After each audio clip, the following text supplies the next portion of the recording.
Assalamualaikum warahmatullahi wabarakatuh.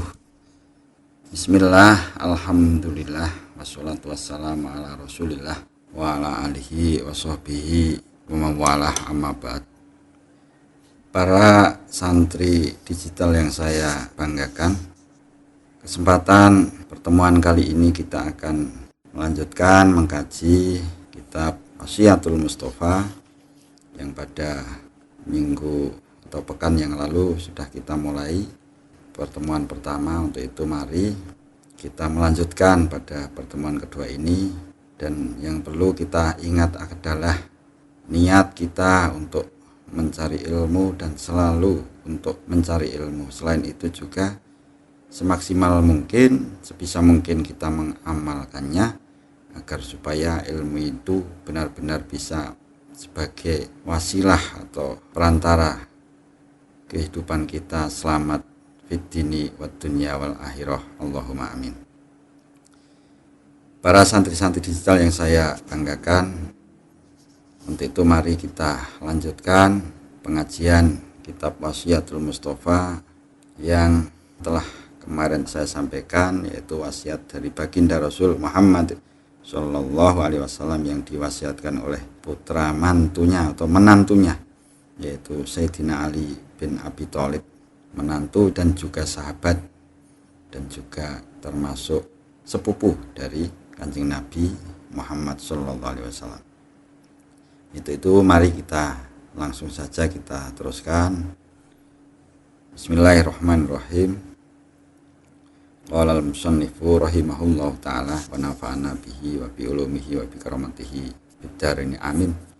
Bismillahirrahmanirrahim. Ya Aliyu, idza ghadaballahu ala ahadin razaqahu malan haraman, fa idza stadda ghadabuhu alaihi wakkala bihi syaitonan yubariku lahu wa yashabuhu wa yushghiluhu bid-dunya anid dini wa yusahhilu lahu umura dunyahu wa yaqulullahu ghafurur rahim. Yang kurang lebih pemahamannya, Kanjeng Nabi berwasiat kepada Ali, wahai Ali, jika Allah murka pada hambanya, maka ia akan diberi rizki berupa barang haram, dan jika murka tersebut sudah memuncak, maka Allah akan mengutus setan kepadanya yang memberinya barokah, termasuk menemaninya dan menyibukkannya dengan urusan-urusan agama dan mempermudah baginya urusan-urusan duniawi, seperti yang difirmankan oleh Allah. Jadi pada intinya kemarin kita sudah membahas bahwasanya kita diperintah untuk mencari rezeki yang halal, jangan sampai kita terjerumus kepada rezeki yang haram. Untuk itu di sini termasuk baginda Rasul berwasiat kepada Ali, jika Allah murka atau ghadab atau istilah Jawanya bendu kepada hambanya, kepada seseorang, maka seseorang itu atau hamba itu akan diberikan oleh Allah berupa barang-barang yang haram.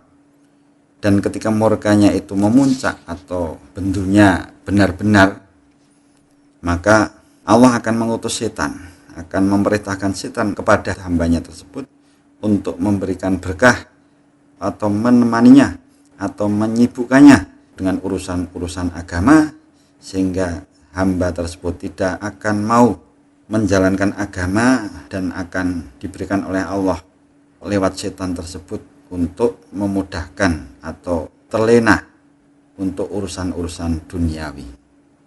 Oleh karena itu memang kita harus sangat berhati-hati di dalam mencari rezeki, utamanya untuk kita konsumsi, karena rezeki dari perkara yang halal itu otomatis perkara yang bersih, otomatis juga akan membersihkan hati kita.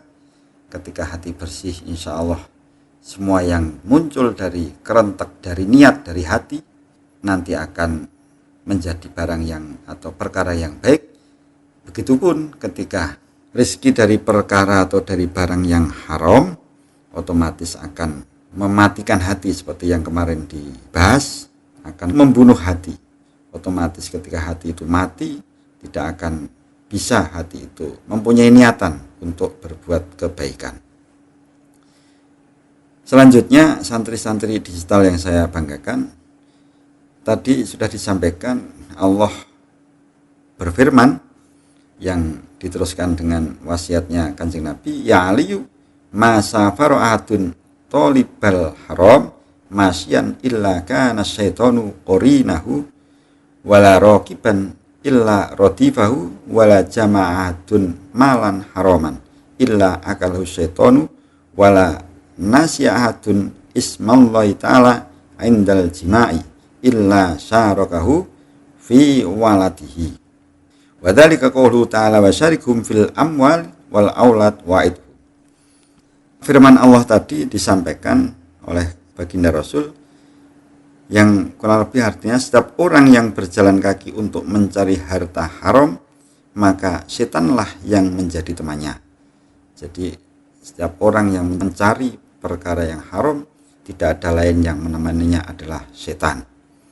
Selanjutnya, setiap orang yang berkendaraan untuk mencari harta haram, maka setanlah yang menjadi boncengannya. Sama seperti yang tadi, ketika istilahnya berjalan kaki otomatis ditemani dengan setan. Ketika mengendari kendaraan, disabdakan atau firman Allah, yang menjadi boncengannya atau pemboncengnya adalah setan.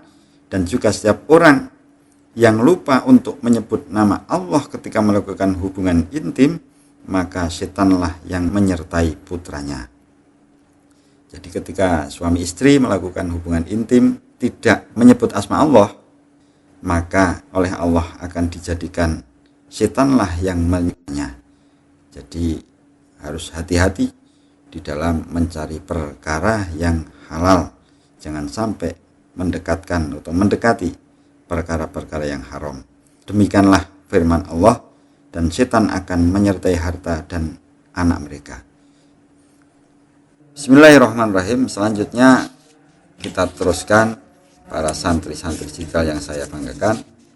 Wasiat yang selanjutnya adalah disabdakan oleh Kanjeng Rasul Muhammad SAW, ya aliyu la yakbalullahu sholatan bila wudu'in wala sodaqatin minal haram.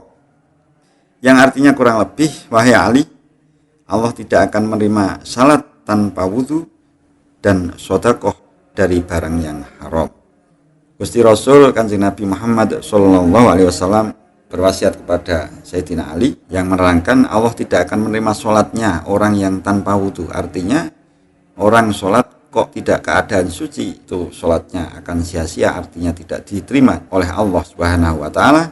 Dan juga orang yang sodakoh dari barang yang haram itu juga tidak akan diterima. Artinya sodakoh, ketika kita melaksanakan sodakoh atau mengeluarkan harta untuk sodakoh, kita harus benar-benar dari harta yang bersih. Seperti salah satu hadis yang disabdakan oleh Nabi Muhammad SAW, innallaha thayyibun la yaqbalu illa thayyibah. Yang kurang lebih artinya sesungguhnya Allah itu bersih dan tidak akan diterima kecuali perkara yang bersih. Itulah para santri digital yang saya muliakan. Semoga pengajian kita hari ini atau pertemuan kali ini benar-benar bisa kita fahami, selanjutnya bisa kita amalkan sebaik-baiknya. Dan juga semoga dengan kita mau mengamalkannya, kita bisa dijaga oleh Allah sehingga menjadi orang yang selamat dunia dan akhiratnya. Allahumma amin. Tsumma qala ya aliyu la yazalul mu'minu fi ziyadatin fi dinihi wallahu a'lam bishawab. Santri-santri digital yang saya muliakan, untuk pertemuan saat ini mungkin saya cukupkan sekian dulu. Semoga benar-benar bisa kita pahami, bisa kita mengerti. Dari saya kurang lebihnya mohon maaf. Saya akhiri, wallahul muwaffiq ila aqwamit thoriq. Wassalamualaikum warahmatullahi wabarakatuh.